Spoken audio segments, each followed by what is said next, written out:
This is my final project for MUS 172. I'll be breaking down the Logic Pro Remix assignment that we had, I think, 2 or 3 weeks ago. And I will just go through the different steps that I took to make it make it sound quite different from the finale, the original finale version. So here we'll quick jump over to Logic, and I can kind of show you what I started with. So this is the final product.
So originally, as you can see, this was made with an oboe, a clarinet, a trumpet, a guitar, a piano, and then the drums. There was no drum groove, it was merely a ballad. So the pianos are playing the chords. It goes from a G major 7 to a D major 7, and those are the chords the entire time. Something that I took at least first to change about it was I took it from a 3/4 feel to a 4/4 feel, which definitely makes it sound different and it gives it a different vibe. And then the original piece was more of a mellow, just piano and then melody over top. So I added this guitar here, which is actually just changed to a synth lead here in this part. But it's like a bouncing chords. And it's the same chords that are being played in the piano, just the right hand of the piano. So that G major 7 to the D major 7, and back and forth, and then there's some longer tones that come later here.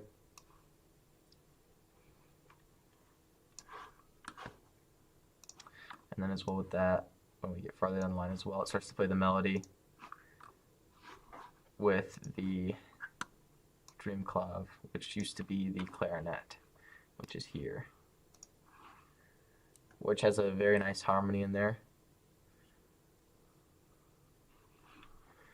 And that provides for a nice feel, and it's a little bit different from it. And then the trumpet is the main melody, at least in here, which was the trumpet. Whoops. Let's come back. Let's move it up here. This is the main melody.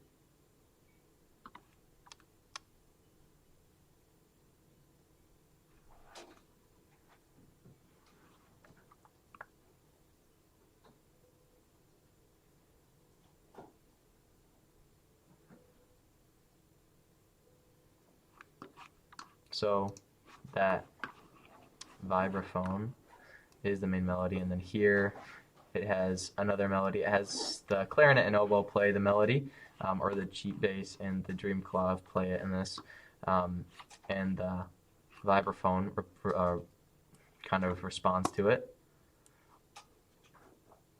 So we do this, and we throw in all of these as well. You'll hear the melody, which starts here.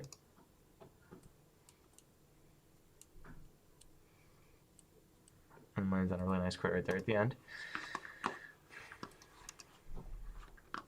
And then the old one is a lot slower than this. This one's at 140. The old one, I believe, is 80 beats per minute. So it's almost double the speed, which I like a lot more. I'm not a big ballad person. So in the oboe and the clarinet, I actually had these being played, I believe, in the finale by the same instrument. But in this, I had to split it up. Or in the finale, I had to split it up because one instrument can't play 2 notes at the same time. So these alone have some chords at the beginning, which is kind of just the vibe at the beginning of it. There's the G and then the D. And that goes on pretty much through the entire thing until we get to this melody part here. And then that clarinet or the dream clav takes over this melody with the synth lead. And the piano, we have also doing the chords pretty much the entire way through the song, just as a nice foundation for it, as well as the guitar playing those chords, just to give it a nice full sound. And once we get to the end, my biggest thought was just making sure to keep it generally softer to end on a nicer note. So we have a nice synth here playing the nice chords that come in right at the end, and those are a little bit different. So that's going to be a G2 major 9 is what we're going to be playing there. I wonder if I can I edit? Yeah, here we go. So it'll be a G, an A, or up here, a G, an A, a D, F sharp, and an A. And then it'll be a D2 major,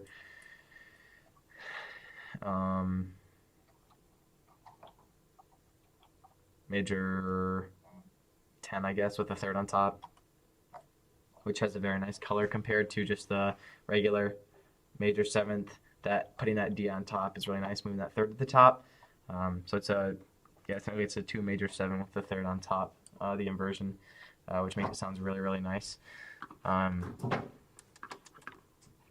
I mean, our drum groove is just put, it's literally just auto-made, so I don't have any control over that, unfortunately. If I could make my own drum groove, I had a different one in mind, but for this is just kind of what it was auto-programmed to, so I couldn't really control that. But my thought in making the remix, yeah, I was taking it from a ballad and moving it to be much more of a up song. I'm not too into slower music, and I like to song to have drive, and I feel like in the ballad it didn't have a lot of drive. It was kind of more of a laid-back song, which was probably the intention and when he wrote it. But in the way that I would write and the way that I would remix it would be this way, to have a little bit more of some fun runs like this one in the vibraphone, or these in the clav and the synth lead. Those dueling lines that have that harmony is really, really nice, and I think it's really, really pretty. That's something that I would incorporate into every song if I could. But unfortunately, I don't write everything.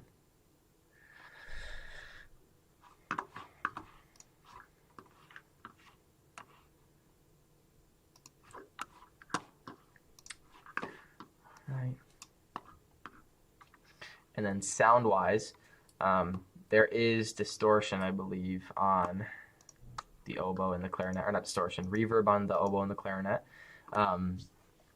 merely for the fact of giving it that bigger sound and allowing it, yeah, to reverberate just throughout.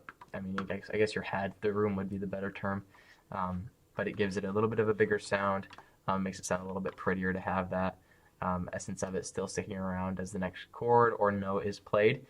The trumpet doesn't have anything, or the vibraphone per se in this actual creation. It doesn't have any effects put on it, merely just because I do like the wholeness of the sound. So that's something that I didn't really want to change. I do believe, I don't remember how I did it. Oh my,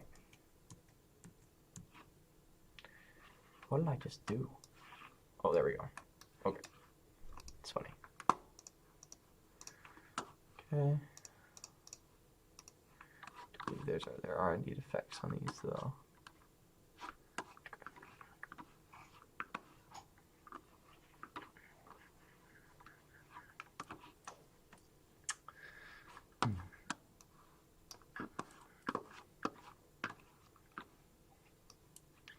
And then for this guitar, I actually did feel this rhythm is on purpose compared to everything else. Let me turn everything on here. There we this melody is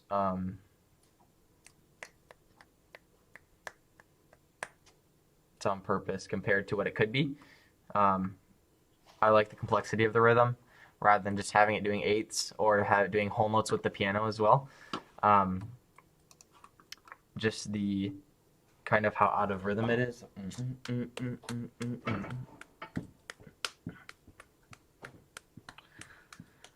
It's called a polyrhythm, and those are really fun. I like to put that into a lot of the music that I write. Um, this is definitely an interesting place to put it, especially since it is a ballad originally. It wouldn't be necessarily normal for it to be in here, but I do particularly like it because I do feel like it gives it that forward feeling notion, like that the next beat's coming and that it's giving a good coming of the note, I guess is the best way to say it. And so it gives a really nice melody to have the 4, 1, 2.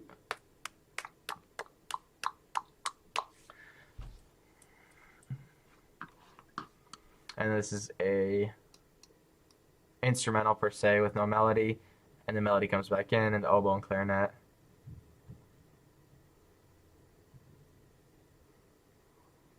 And then there's the melody again with a different harmony at that top note, and then everybody drops out, and the clav and simply do the melody. I guess the trumpet drops out, and then the trumpet will finish off with the guitar or with the synthesizer.